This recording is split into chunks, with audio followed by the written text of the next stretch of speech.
Here are a few tips and tricks that help you take your Facebook ads marketing to the next level. Be sure to use text on your images, but remember to keep it under 20% of the total image.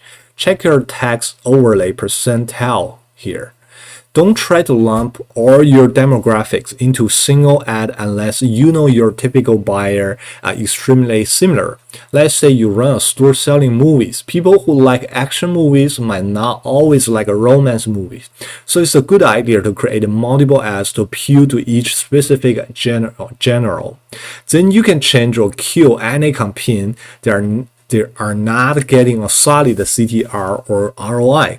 Stick with the desktop newsfeed placement option initially. It's the most effective in almost every scenario and has a decent average cost per click.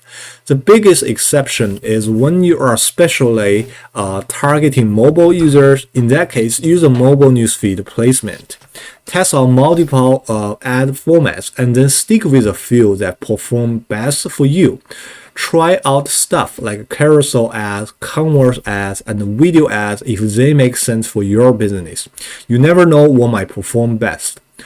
Use lots of bright colors in your image and videos to grab attention. Try not to blend in with Facebook too much. If you're having any sales or special event, be sure to mention that in your ads.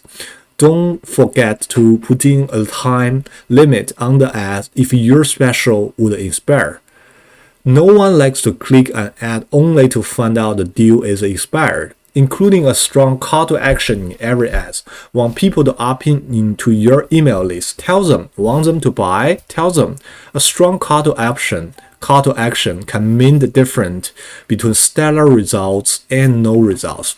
Don't focus so much on CTR that you lose sight of ROI. Spending too much time trying to optimize your CTR might save you some money on your ads, but if the results harm your ROI, you will lose money in the long run.